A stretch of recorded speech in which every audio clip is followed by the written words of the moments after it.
Injured na naman ang 7 times MVP ng SMB na si Junmar Fajardo. Dahil dito ay sunod-sunod na nga ang pagkakaroon ng injury ng mga players ng SMB. Kaya't kailangan nga nilang magdagdag ng mga players upang mapunan muna ang mga injured list players nila. Kaya't kilalanin natin ang mga top players na tinatarget ng SMB upang pumalit sa mga injured players nila. Top 5, Frankie Johnson. Si Frankie Johnson nga ay naglaro pa sa 2023 PBA on Tour para sa Meralco Boats. Pero hindi nga siya binigyan ng extension contract ng Meralco last off-season ng PBA. At ayon nga sa source na ito, ay kinukonsider nga daw ng SMB na i-sign si Frankie Johnson. Dahil nga daw injured halos lahat ng guards ng SMB ngayon like Romeo, Cruz at ang rookie nilang si Jimenez dahil combo guard din naman si Johnson. Gaya ng sama pa siya sa gulo ng mga players sa ligang labas last off-season.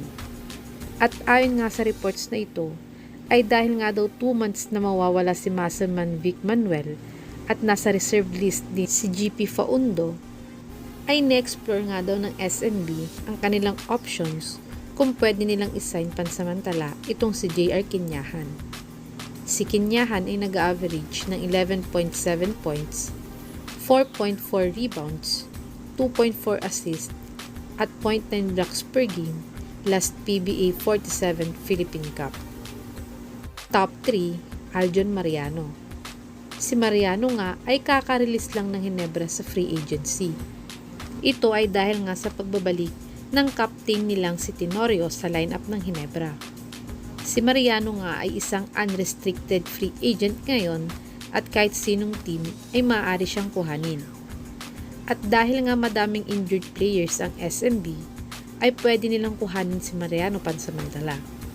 Si Mariano ay nag-average ng 13.1 points, 8.3 rebounds, 2.5 assists, 0.8 steals at 0.5 blocks per game last 2023 PBA on Tour. Top 2, Arwin Santos.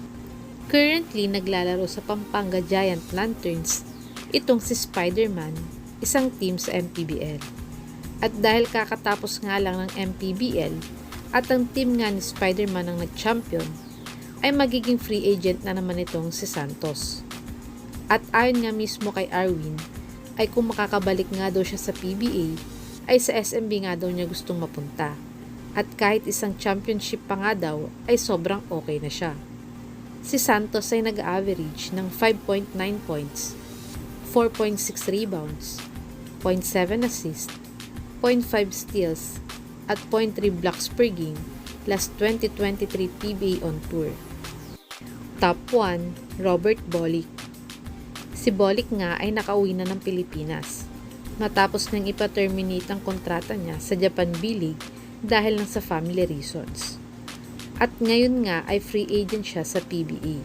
Pero nasa may Northport pa din ang rights, kaya hindi pa din siya makakapili ng team na paglalaruan niya. Pero dahil sinasabi nga nilang farm team ng SMC ang Northport, ay tiyak na madali nilang makuha ng SMB itong si Bolick sa Northport. Si Bolick ay nag-average ng 21.5 points, 5.4 rebounds, 6.1 assist, 1 steal, at 0.1 block per game last PBA 47 Governors Cup. Ito ang mga top players na tinatarget ng SMB ngayong PBA 48 season. Kayo mga kabubbles, sino sa limang ito ang karapat-dapat na mapunta sa SMB? Ilagay nyo na po yan sa baba mga kabubbles.